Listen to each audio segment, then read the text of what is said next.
eh? This is the real thing. Good morning, everybody. There we go. I want to say a special welcome, and I want to say thank you to each and every one of you for coming out for our conversation. Note well, I'm staying away from the traditional term of press conference, media briefing. This is the first in a series of conversations that we intend to have with all our stakeholders, making available our entire leadership team, our relevant leadership team, so that we could have continuous engagement as we continue to serve the people of, in this instance, in Tobago in particular, but as we continue to serve the people of Trinidad and Tobago. My name is Wendell Etienne. I am of the Corporate Communications Department of the Water and Sewerage Authority. Let me introduce you to the two gentlemen at the head table. At center, we have our CEO, Mr. Keith Roy Halliday. Please make him feel welcome. And on his left, you know they say, a gentleman who needs no introduction, and then you still go to introduce him, Mr. Brian Williams, the Director of Water Management Services, Tobago District. So my task this morning is very simple. It's simply to introduce the gentlemen who will reaffirm their commitment to meaningful engagement and who will tell you a little bit about the plans for Tobago. So at this time, let me introduce and welcome to the podium Mr. Keith Roy Halliday, the Chief Executive Officer of the Water and Sewerage Authority. Okay. So we'll hold on. That's very important. Thank you.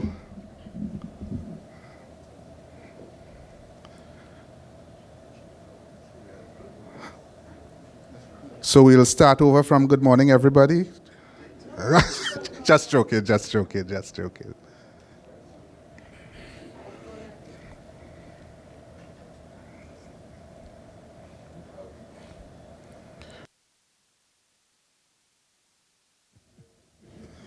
But these things do happen. Yeah? How are we looking now? We good? Nice. So, let's welcome the Chief Executive Officer of the Water and Sewerage Authority, Mr. Keith Roy Halliday.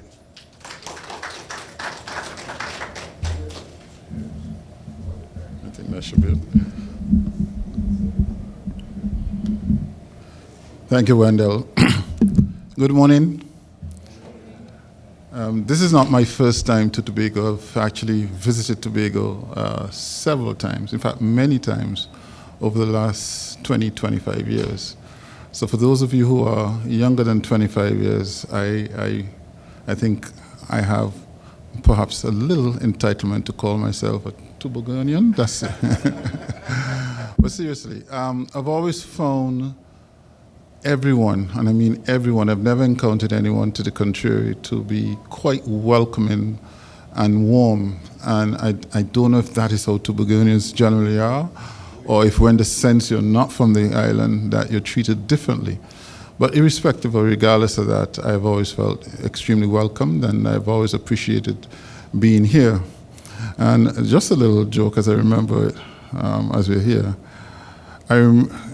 I worked here from 2006 to 2010. I actually lived in Trinidad for 2006 to 2010. And my work actually involved me visiting Tobago on a monthly basis. And I would usually come across via the ferry. I would bring my vehicle across, spend a day or sometimes 2 days. But the thing about it is that I was... I suffer from motion sickness. So whenever I'm on the boat, I usually have to keep myself very quiet and restrained. But the thing is, I remember sharing with my then bosses that every time I came across to Tobago, I found that all I wanted to do was sleep. It was very calming, very relaxing, and I could not shake this inevitable feeling, or this weakness, as I call it, to want to go and sleep. I get here, I go to the hotel, and I do not want to leave. So I found it very difficult to do my job.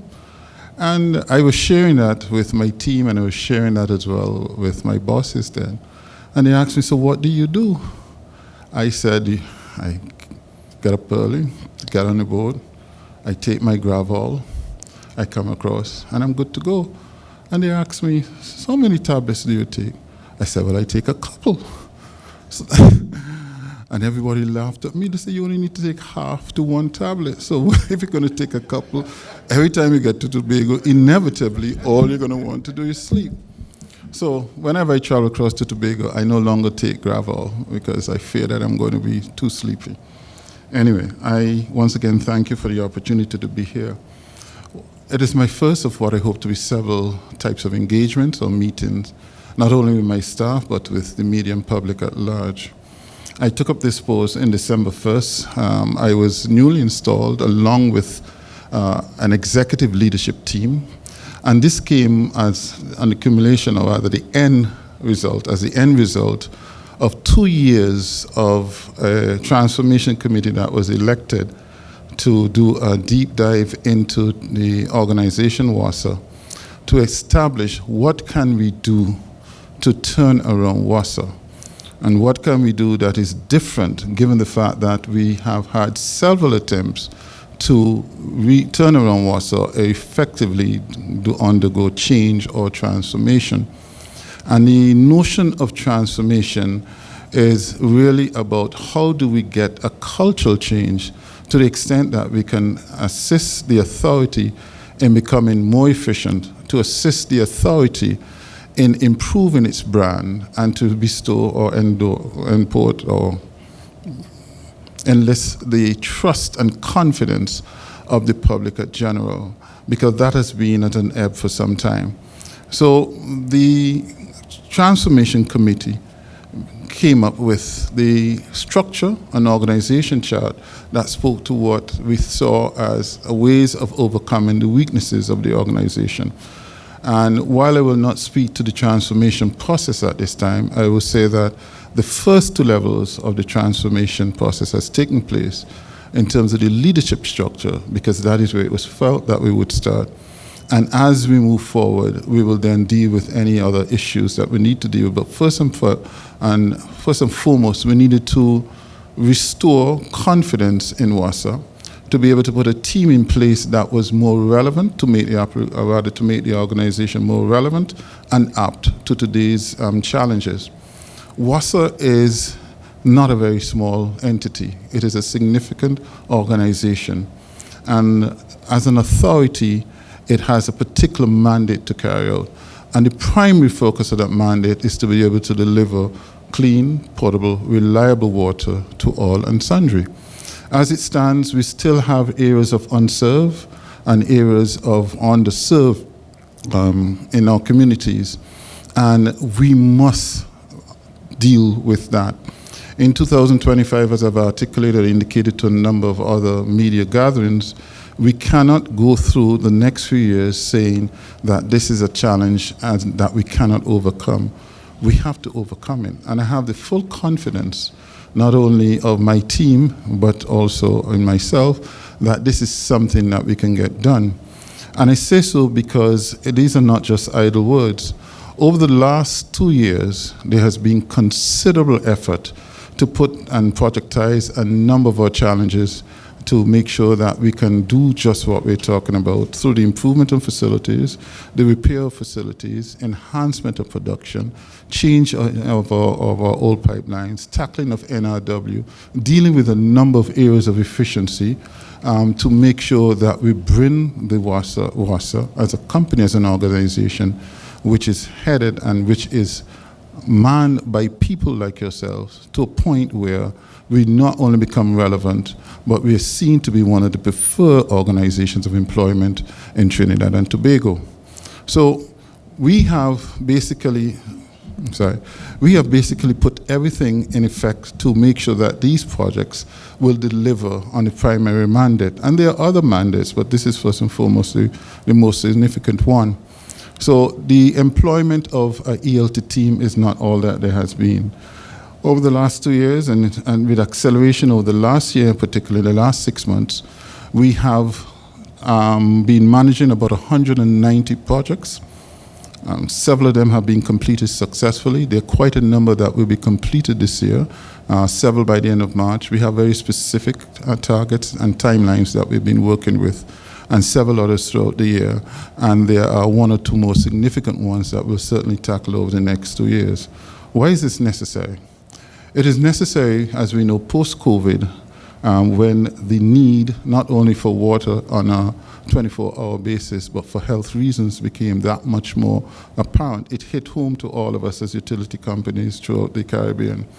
And we cannot therefore go forward without having this resource, which is a scarce resource, but is a critical and essential resource, available on a 24-hour basis. The government has recognized that, WASA has recognized that, our employees has recognized that, and no doubt you, the public, are very sensitive to that. We are not separate and apart from you. We are just like you. We live in the same areas that you live, the same communities, and anytime we're affected by the lack of water, we endure similar challenges. So in the 2 years, we have basically completed projects that has benefited over 400,000 of our customers. In Tobago, we have been pursuing several projects as well. There are quite a few, over 20 by my last count, and which have benefited at least 30 to 35,000 customers. The challenge we have had is that most of this seems unknown to the consumer, and in many respects even to the media. And I'm going to ask Mr. Williams momentarily to list some of those projects. I want to take time to list those projects for you, because I think it's important that we understand the work that has been done. I think it is just as significant that we understand the scope and volume and significance of some of these jobs that are ongoing. We have been the beneficiary, for instance, of a significant loan through a partnership with IADB, US $315 million. Excuse me. We have been exercising projects or drawing on projects in the first tranche, and there's a second tranche that will soon to come on board during the next several months, a year at the outset, but I believe it shall happen in the next several months because we're pretty advanced.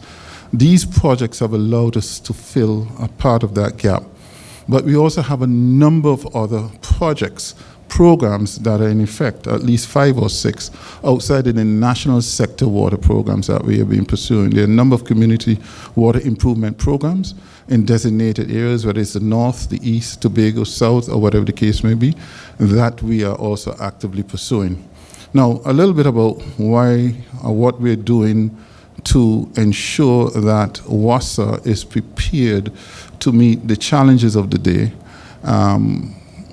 In our delineation of or structuring of our workload, we have appointed 5 regional water management services directors. Mr. Brian Williams is the one who heads Tobago, and he's here with his team. He can introduce them as well. And in Trinidad, there are 4 areas that we have divided. You have Northwest, Northeast, Central, and South.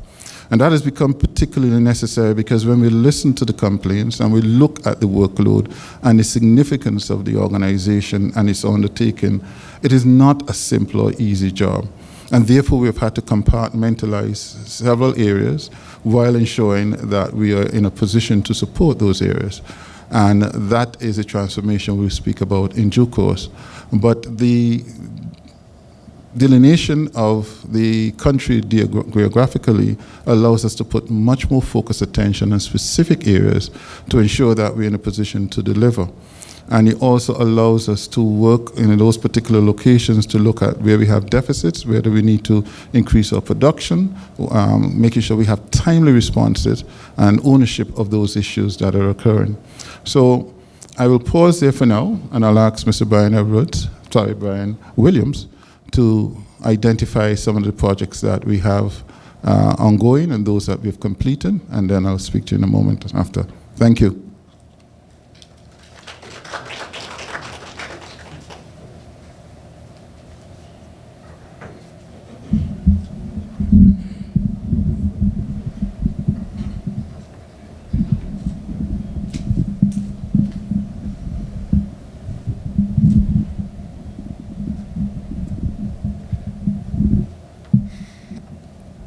Thank you, Mr. Etienne.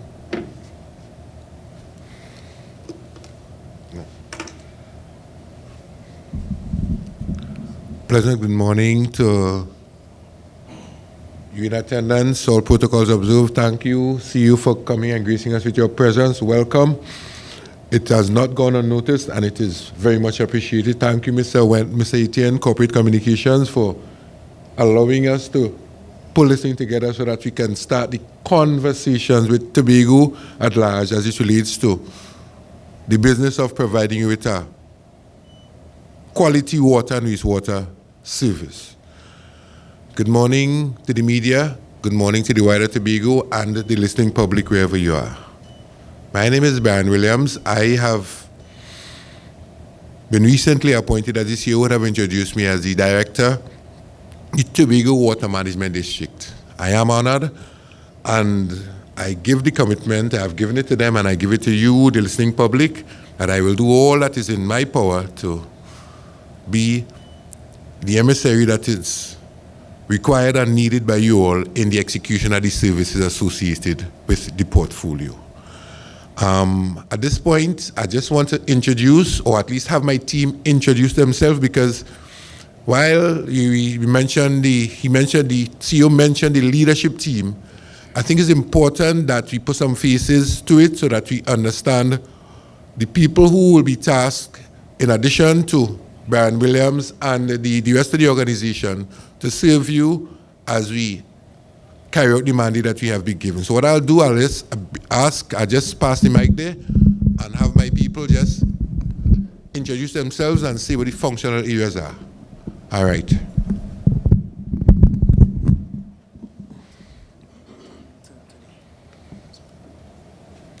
Hi, good morning everyone. All protocols observed.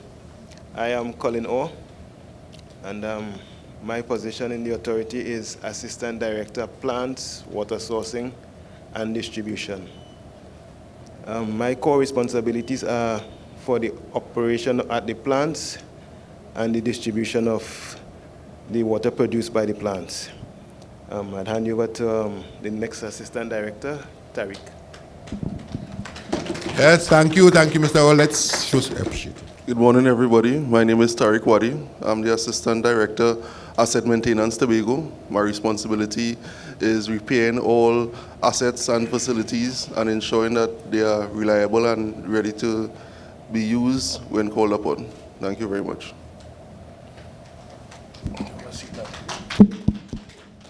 Pleasant morning, everybody. My name is Harvey Williams.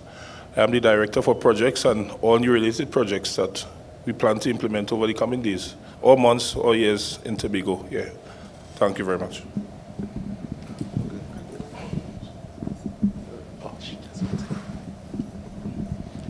Thank you so very much. That's the three gentlemen who would have introduced themselves, Mr. Colin Orr, Mr. Tariq Wadi, and Mr. Harvey Williams. They form the executive level of the Tobago Water Management District, and in addition to the other 13 newly minted team leads who are in attendance here, we have the responsibility of managing the operations and the needs of the Tobago listening public. Excuse me.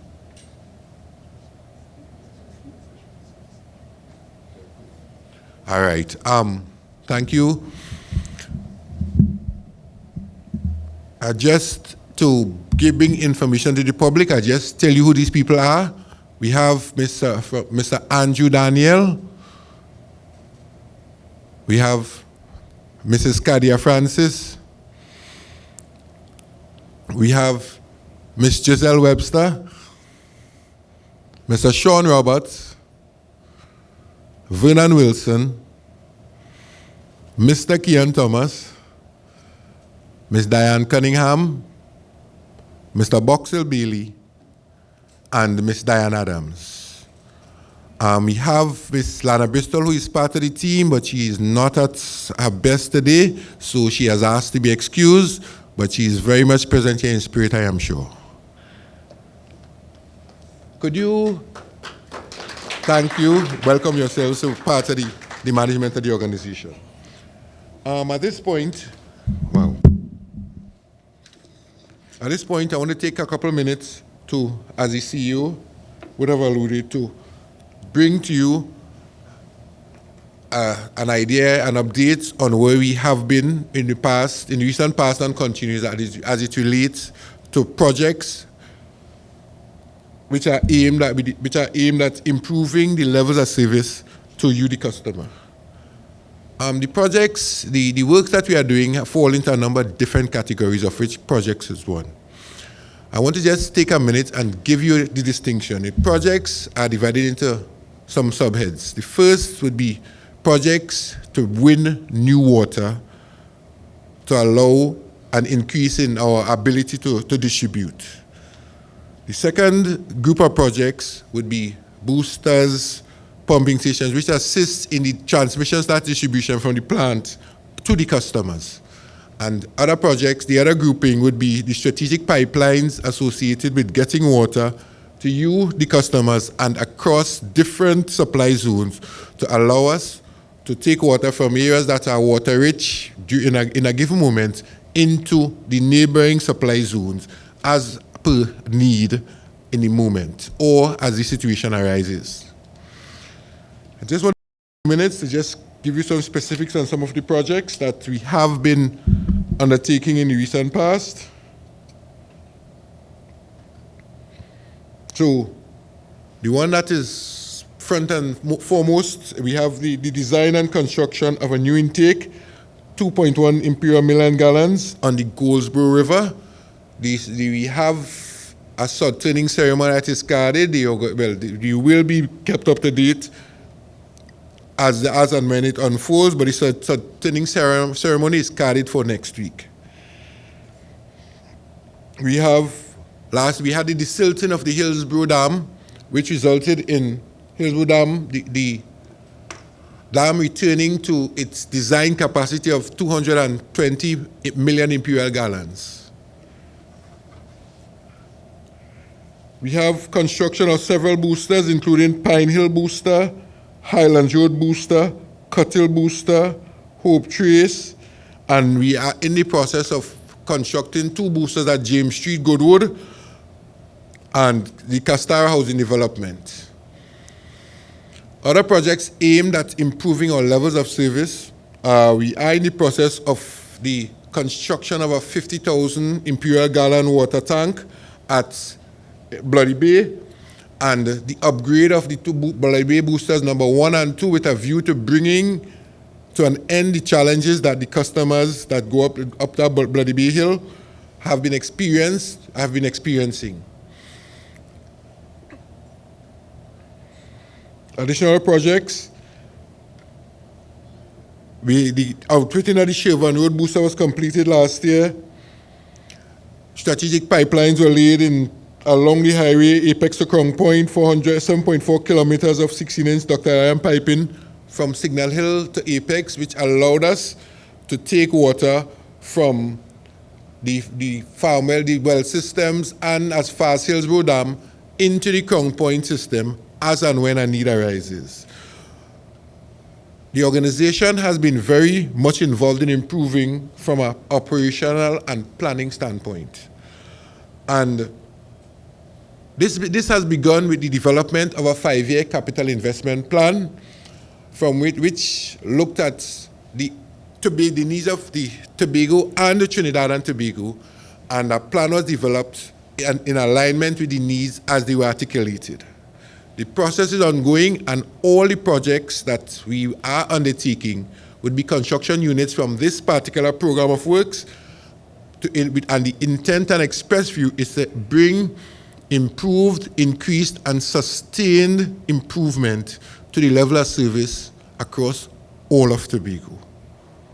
So notwithstanding, we have spent a few minutes speaking to projects that have been completed and are in train.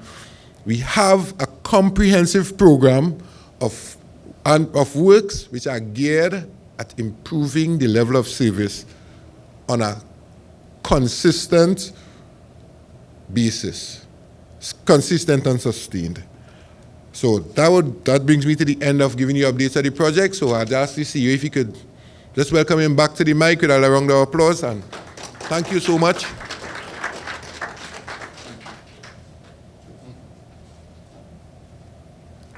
Thanks, Brian. Thanks, everyone. So Brian would have initially started introducing his staff, his employees, and as I promised, we will eventually go down into some of those details in terms of our whole transformation process and so on, but we won't be able to do that at this time. We do need to have a number of specific conversations also with several stakeholders. We also need to make sure that the plans as they unroll, however much they may be refined on the ground, that they continue to be relevant as well. One of the things I should have mentioned is that while we are pursuing projects in general, and Brian nicely laid out, I think, those facilities or those projects that we're looking at, first of all, in terms of production, increasing our production, i.e. the addition or augmentation of new water to the supply system. We are aware that given the undulating territory in Trinidad, that we have what we call discrete distribution systems, and therefore it's not as easy to transfer water from one area of surplus to an area of deficit, or to the water-rich areas, as Mr. Williams would put it, to those that are in the deficit as well. And that's a fact that we have been having to deal with for some time, not only here, but throughout the region where we are dealing with volcanic islands and hilly landscapes. Climate change is also a significant factor that affects the way in which we can manage and produce water. For those wells that might be on the coastline or close to the close sea, those are always the ones that are in danger of going saline outside of the water that we extract from the rivers. Here in Tobago, I think we have 7 surface water treatment plants, and we have at least 25 wells, which is the sum of most of our production for Tobago. There are other options in the cards. We have to be open to that. We can't just rely on the traditional means of producing water. I would say, however, that Tobago is pretty much advanced in terms of Trinidad and where Trinidad is in terms of augmenting or continuing to develop its own production on the landscape. And we're pretty pleased with where Tobago is and where it is going in terms of its 24-hour supply from a reliability standpoint. But let me pause there and open our conversation to your input, I should say. Thanks. Good morning, CEO. Elizabeth Gonzalez from Guardian Media. I remember, I think it was last year or 2 years ago, the minister spoke about reaching a goal where we would have 24/7 water supply. Based on where we are now and your assessment, how real is that dream? I think it is real. The question is really one of timing. The question is really one of funding. Whenever you're dealing with a water utility, and WASA in particular, and given the vastness of the authority and the landscape which we're working with, and given how spread the population is, some are in quarters that are difficult to reach, it means that considerable funding is required. And sometimes in our prioritization, we aim to satisfy those densely populated areas because you get better bang for buck. And let me explain.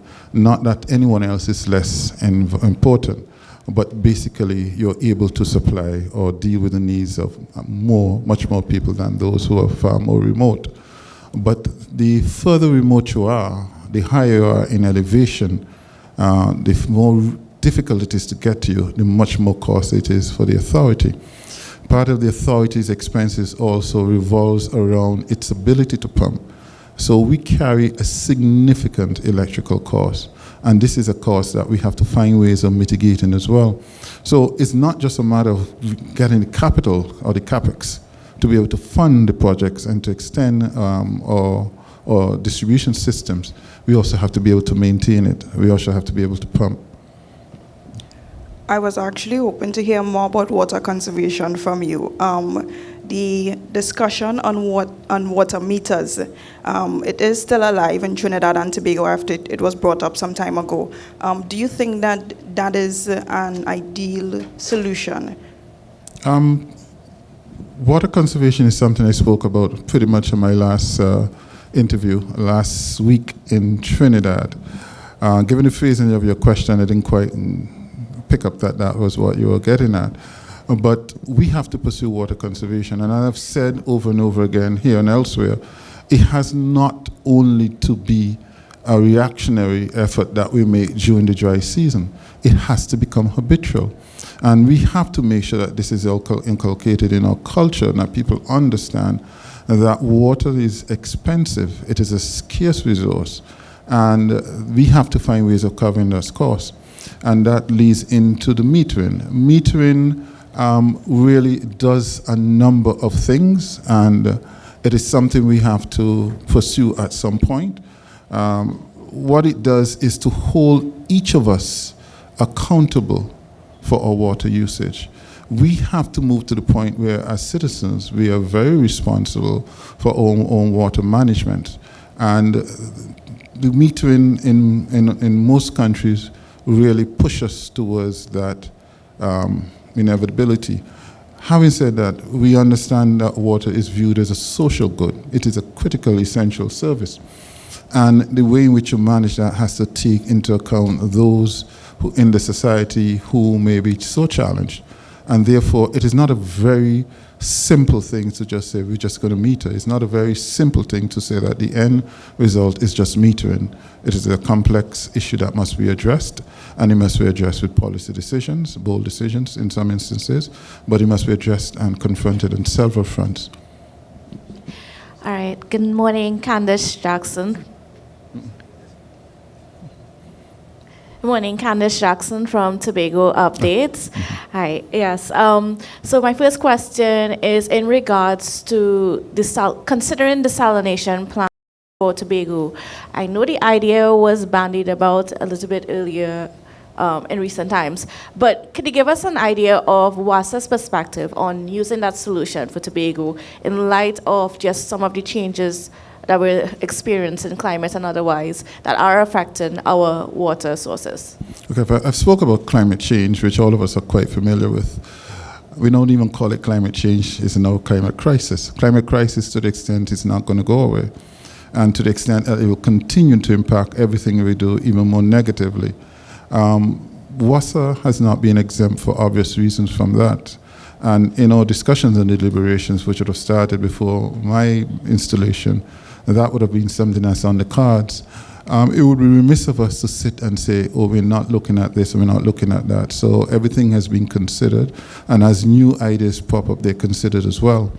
There is a facility that was scoped and is awaiting refinement and some funding that is supposed to be developed, I believe is in the east.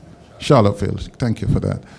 So we are already actively pursuing in several areas a means of water production through that type of methodology.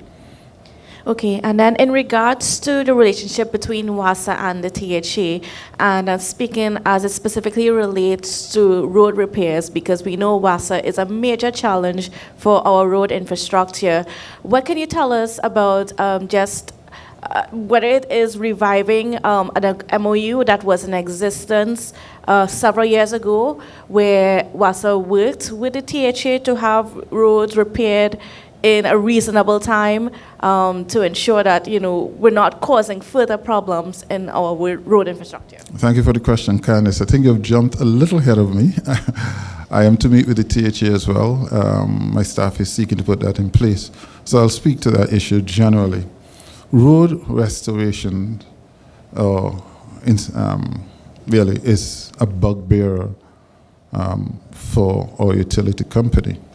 And not because we are any less sensitive to our need to be timely in terms of our response to at least be able to restore or reinstate the roadworks and so on, but simply it has, like most other things, a function in many instances of finance. Our ministry has been aggressively pushing us to make sure that as of this month, we start making corrections. We start making efforts to make sure that we can get some of this, if not most of it, behind us.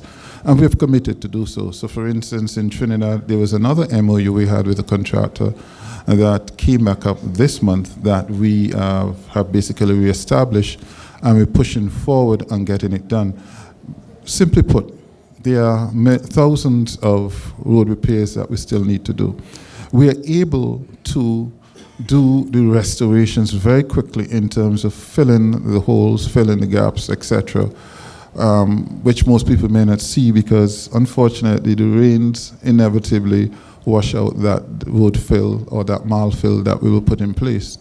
And then we have to refill it and refill it again if we're not able to do the pitch or lay the pitch. We're trying to solve that because it becomes unproductive, it is inconvenient, it becomes a hazard. And that is why I say we're no less sensitive. And at the end of the day, we want to manage that cost. So my short answer to you is yes, we will be certainly pursuing that in earnest. It is a serious part of our mandate. It is something that we try to budget for as well, both in Tobago and Trinidad. Could you give me some specifics as to what are the changes you're going to be making where that is concerned? What are the systems that you're going to put in place to ensure that, what has been a problem for WASA and the rest of the country does not continue? The process we have looked at. I reference the fact that we need to be a lot more timely. And in the main, I think we are beginning to get there. We have a significant number of leaks that occur daily. The division in the island geographically, if I can refer to Trinidad as well as Tobago, is one of the first steps in doing that, making sure we bring focused attention to those particular locales that may have the incidence of road restorations. I can tell you, for instance, when we look at it geographically, we have quite a much more road reinstatements to do in south than perhaps northwest. So we've been looking at them. I know the specific numbers, which I won't go into right now, but first of all, identifying a process that works and a structure that is aligned to it is what we have done. Secondly, in terms of the process, just making sure response to the availability of equipment and manpower and crews has also been looked at. And just last week, coincidentally, we were looking at how else can we augment those crews to make sure that we can deliver. Now, to the second part of that, the MOU that we had established, for instance, in Trinidad, we have reached out and we're trying to make sure we put that in place. There is a request for proposals that was sent out to make sure that we can supply that need, meet that need. But in the interim, we have a specific proposal that we're pursuing so that we can engage in that. So I'm saying all of that to say that it is very active. It is very much on the table, and we are dealing with it. And those are specific steps for the moment that we're looking to take. Thanks. Okay. Thanks. And then, as you mentioned, leak, you sort of preempted my next question in terms of, what are the measures that you are putting in place to deal with leaks? Because I know that there's several continuously reported. I mean, sometimes it will be reported, WASA comes fix it, it continues to leak. And I know that there's some problem with the aging infrastructure and so on. But what are you doing differently as you're approaching leaks?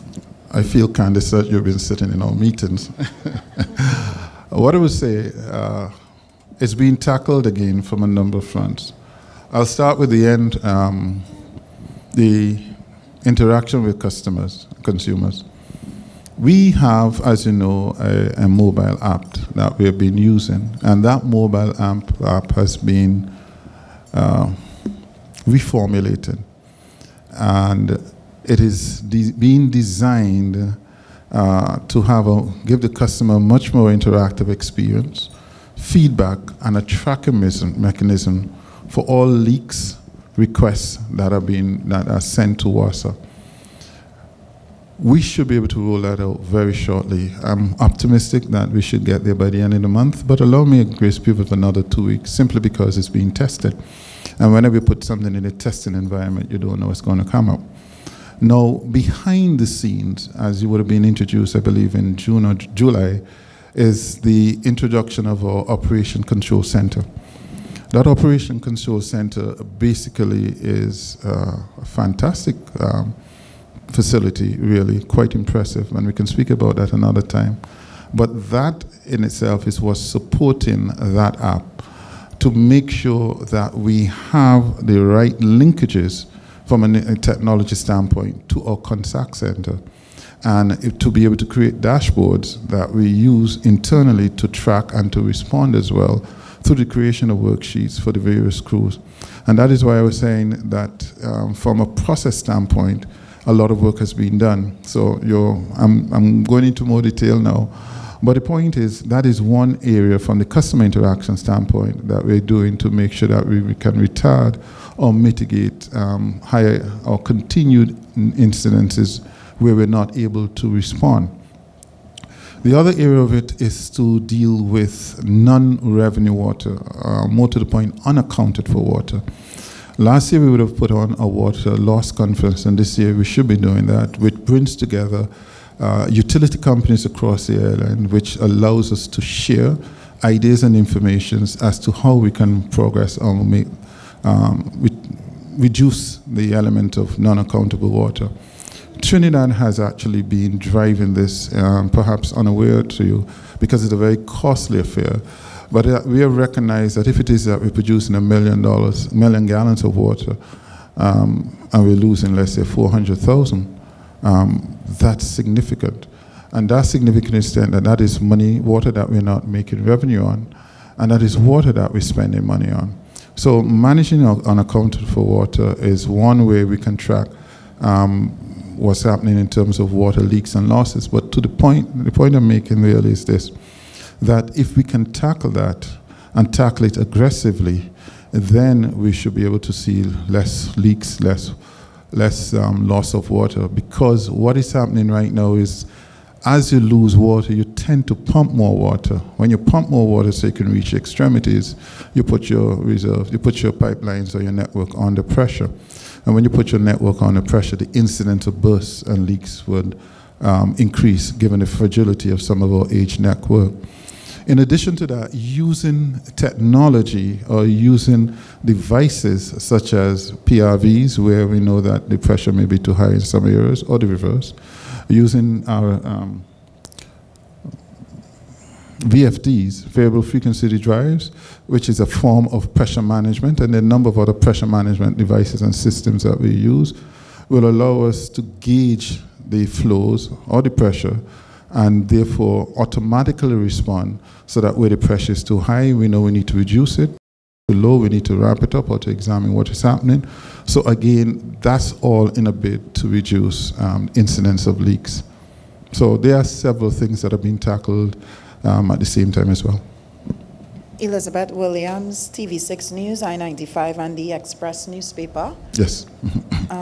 Just wanted to know the number of new wells that are in Tobago at this time to assist in terms of the water process, and also what has been instituted, especially in Southwest Tobago, to ensure that hotels and guest houses don't suffer from a lack of water. Tobago currently has 25 wells, and I know that Brian's team is currently examining whether or not we need to install or dig or place additional wells.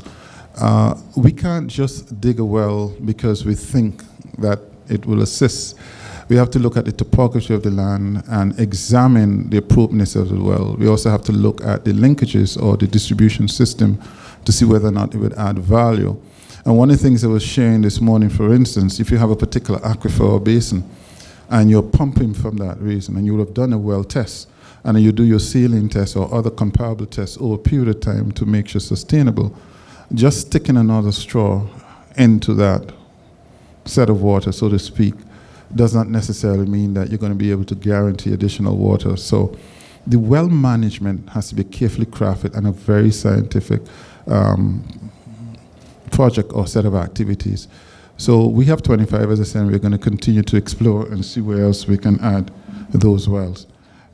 For the hotels, particularly in Southwest, I'll ask Brian to respond a little bit more about that, and he may be able to tell you, given the currency of the situation or the seasonality that the season we're in, some of the measures that we are taking place. I think you would have alluded to at least 6 of them, Brian.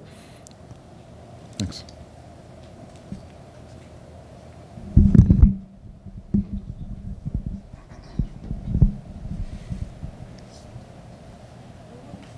Thank you so much. As it relates to wells, we have just some added information. There are 2 additional wells at Mary's Hill. We have, during the last dry season, we would have developed one of those 3 wells, and it would have added 0.3 imperial million gallons into the system, which would have helped the Corland system and by association and extension, Southwest Tobago, Crown Point, to make it through that dry season that we had last season.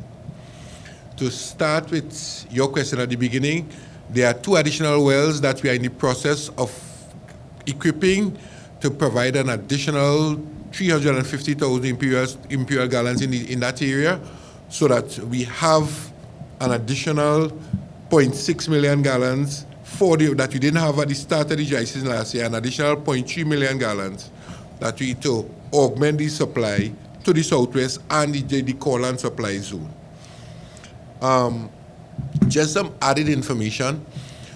The Bard Hill wells have also, in conjunction with the development of the Bard Hill wells, we also developed the Bard Hill tank site where we installed some boosters.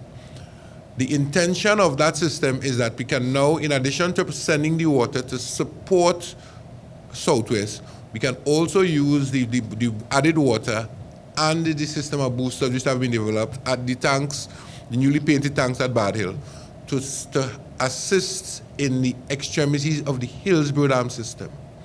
So this year would have alluded earlier to having transmission, being able to take water from one zone to the next, water-rich to water-starved areas.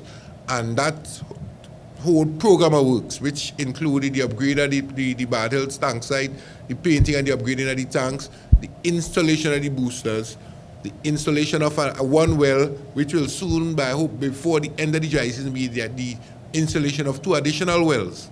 The express intent is to provide new water to support any possible shortfalls in the upcoming dry season to Southwest and the tourism belts that you would have mentioned earlier. An added benefit is that we can now, by virtue of the work that was done by the development team in Tobago with the group of young people I would have introduced you to, we are now also able to send the water in the opposite direction into the Hillsborough Dam system and allow for the support at the extremities on an as and when required basis. I hope that answers your question, Ms. Williams.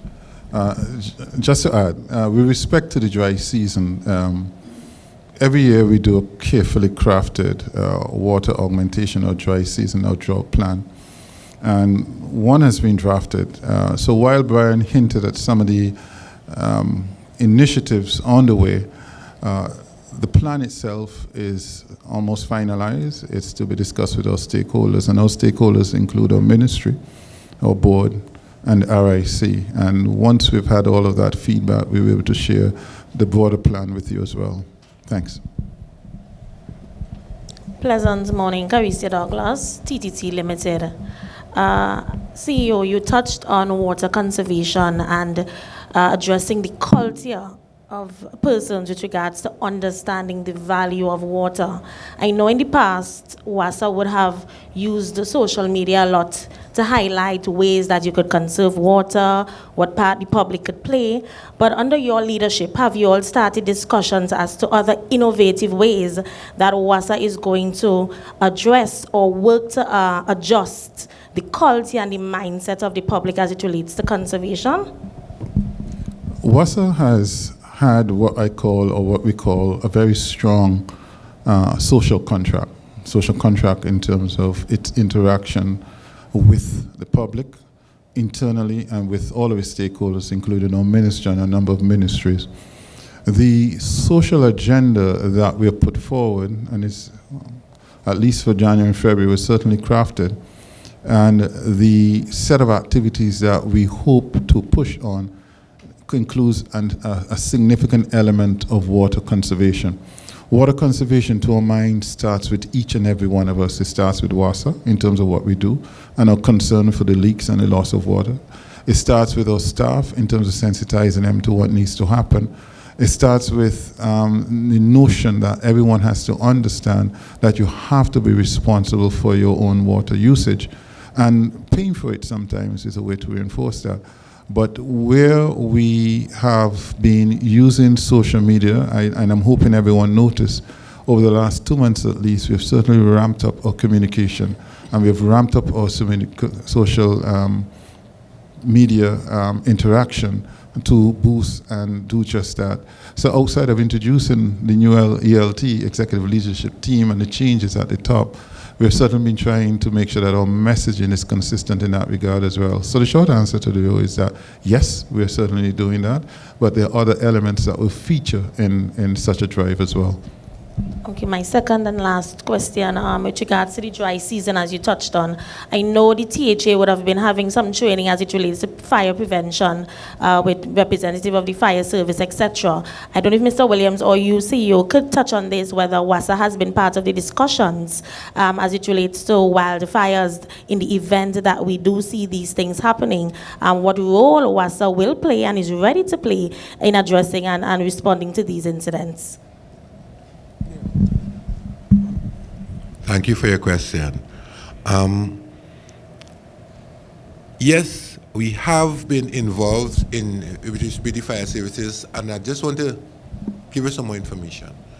As an organization attempting to be responsible partners with the institution, we have reached out to them, especially against the backdrop of the couple of fires we had in the recent past, where we identified that there were some challenges in the infrastructure, the fire service infrastructure, as it relates to the operation, maintenance, and operability of the network of fire hydrants. We would have reached out to them, and we would have offered to partner with them to ensure, one, that you get them tested, get them up to speed, and allow for any challenges that would come, that where the need would be available, the readiness and availability would be up to mark. So yes, the process has started, it is ongoing, and we have extended the invitation to them to come, let's work together to get these things up and running so that we can make Tobago a fire-free place. Good morning, Lavia and Cupid with Radio Tambrin, Mr. CEO. Welcome back to Trinidad and Tobago, and welcome to WASA. WASA has always been trending topic throughout Trinidad and Tobago, so I want to touch a bit on financial management. I remember in 2023, information was released that WASA would be engaging on a project to dig more wells, so to cut the cost. I think it was quoted in millions of US dollars that we spend on desalinated water per year. How is that going, and how your introduction into WASA and into financial management on WASA as a whole? Okay, so you've asked me a few things. I'll start with the wells. The well development program is well underway, and I would have indicated earlier that it was designed specifically to assist us in increasing our production or augmenting our water supply in specific locales, and particularly given the fact that we have discrete areas of our distribution system, and it is not always easy to move water from one area to another, whether it's because of the undulating territory, whether it's because of distance, whether it's because of quantum or volume. So, for instance, we are actively driving on the development of a treatment plant and wells in Santa Cruz, which will allow us to reduce the water that we're using from the Caroni treatment plant that we send to the north, central, and south. If it is that we can reduce water being produced in one area, or we can then direct Caroni as a larger supplier to send water, let's say, further south, which means we'll be able to reach more of the extremities. I'm just using that example to explain that what's happening. But the last award I saw, for instance, for wells numbered at least 10 in one instance, 2 in the next, another instance, and another 2. So at least 14 wells, by my recollection, that were actively under consideration, some of which will be on the award, rather, some of which should be started shortly. So that is a way of augmenting our traditional sources of water outside the surface, outside the desal that you know, because it is necessary. In this kind of climate, in this time with climate change challenging us, and given the high variability we're seeing of rainfall and how it affects our rivers, we must build in resiliency. So even if we weren't doing that just to supply water augmentation in specific areas, I think we would have had to consider it for resiliency as well. Your second question relates to, I believe, finance and what is... And was the project, was it able to cut the cost in the desalination water that we purchased? I'm not in a position to comment on that, in all honesty, simply because I'm not aware of the specific numbers offhand. But that is something we can always get back to you on. But I know desalination is a costly affair. Putting wells in place, wells is basically groundwater extraction. When you look at the cost of producing water, surface water is usually cheapest, then groundwater, then desal, just in a general way. So whenever you have to go the route of desalination, it is a much more costly affair for us. Thank you so much. Okay.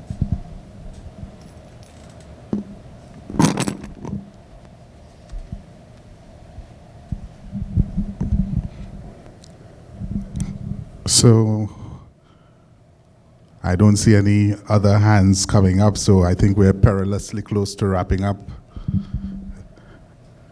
Yes?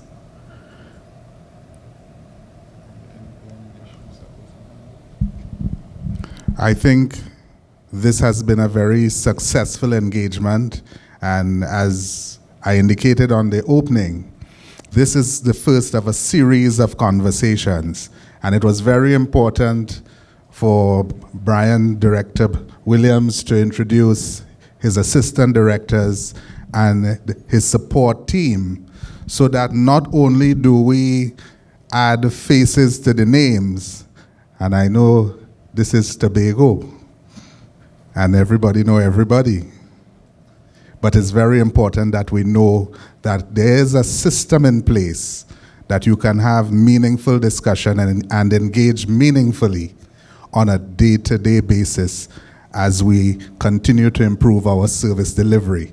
So having said that, we will wrap things up. Director Williams, do you have any outstanding concerns or contributions you wish to share? I would just want to speak to the customer side of the equation. At WASA, we are in the fortunate position in that all our employees are also customers. It puts us in a very unique and different position where charity begins at home. I wanted to widen it out to us because conservation was mentioned a number of times during the course of the day. And I think that is not focused on enough, because the need that we have when we do have water can be managed and mitigated when we as customers do what we have to do. The overflowing tanks that feed in the dashing patches and all these kinds of things, we need to be our neighbor's keeper and our region's keeper, because the way the system is configured, when you're at the bottom of the hill and your tank is overflowing, you're preventing the people from the top of the hill getting a supply. So I just want to exhort the public to do their part in doing the housekeeping in terms of ensuring that from your boundary inwards to where you dwell, that you do the necessary and the needful to ensure that you practice proper conservation, and that you continue to represent and present to us all the challenges as you see them on the outside. We have a leak by here, we have a this, we have a that.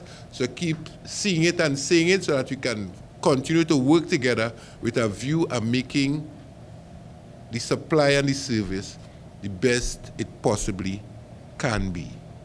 Thank you.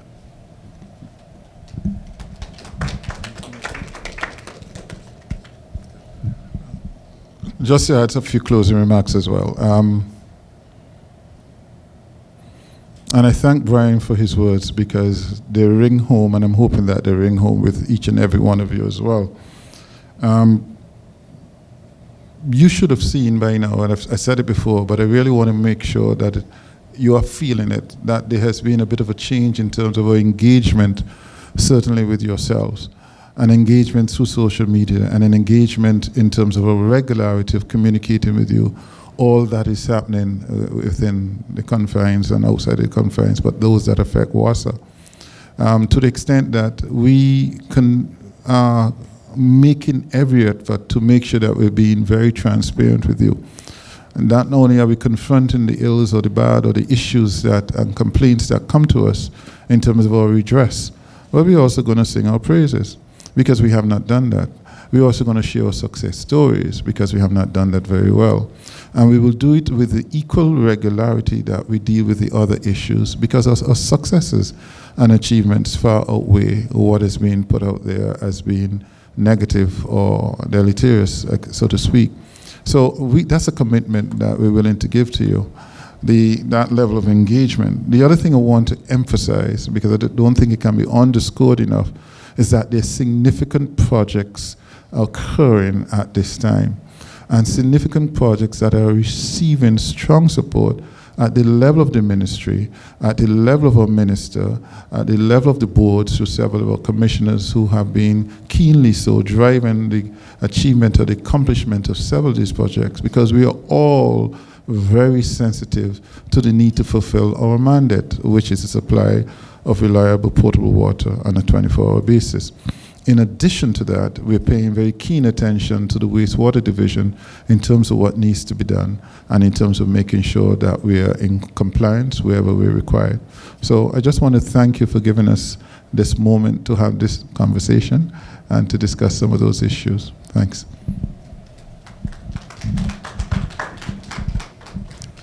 As we wrap up, I just want to beg the indulgence of the members of the media. I know we may want to hold on to see you and have our own little one-on-one, but I'm asking that we defer that engagement. We'll be back next week for the sod turning ceremony.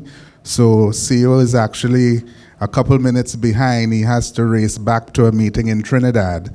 But it was important for us to come here outside of the confines of a ceremony to establish this means of communication and indicate to you in a very significant way that we intend to communicate like this very often and in a very respectful and meaningful manner.